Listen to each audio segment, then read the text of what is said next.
Under construction property में booking करने के बाद रजिस्ट्रेशन, स्टैम्प ड्यूटी और जीएसटी के पेमेंट को लेकर बहुत सारे बायर्स कंफ्यूज रहते हैं। उन्हें लगता है कि यह सारा पैसा पोजेशन के वक्त देना है, जो कि एक गलत फहमी है।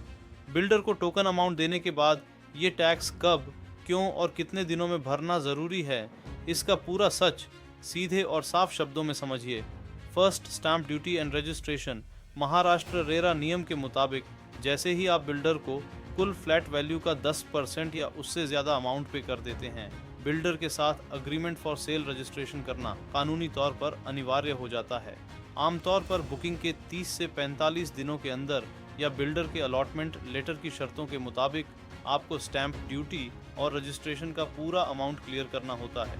जब तक आप स्टैम्प ड्यूटी और रजिस्ट्रेशन चार्जेस गवर्नमेंट को पे नहीं करेंगे, तब तक आपका एग्रीमेंट रजिस्टर नहीं होगा। समझते हैं इसके बड़े बेनिफिट्स और सेफ्टी।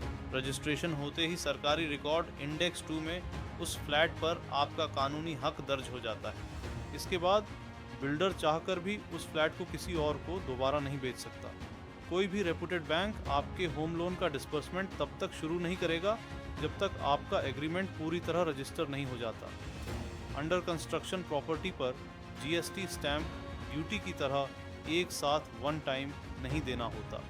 यह CLP construction linked payment plan के हिसाब से चलता है। जैसे जैसे बिल्डर कंस्ट्रक्शन के अलग अलग स्टेजेस जैसे plinth level, first slab, fifth slab के डिमांड लेटर भेजेगा, हर डिमांड लेटर के साथ आपको उस अमाउंट पर लगने वाला जीएसटी क्लियर करना होगा। आमतौर पर डिमांड लेटर आने के 15 दिनों के अंदर यह टैक्स क्लियर करना ज़रूरी होता है। इसके बेनिफिट्स और सेफ्टी।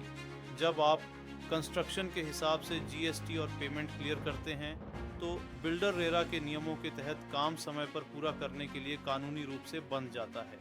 आपको एक साथ बड़ा अमाउंट ब्लॉक नहीं करना पड़ता, जिससे आपका कैश फ्लो मेंटेन रहता है। 19 साल के मेरे रियल एस्टेट एक्सपीरियंस में मैंने देखा है कि कई लोग बुकिंग तो कर लेते हैं, पर इन टैक्स के पैसों का बजट अलग से नहीं रखते। याद रखिए, अगर आपने रजिस्ट्रेशन में देरी की तो गवर्नमेंट आप पर 8% से 2% प्रति महीना पेनल्टी लगा सकती है।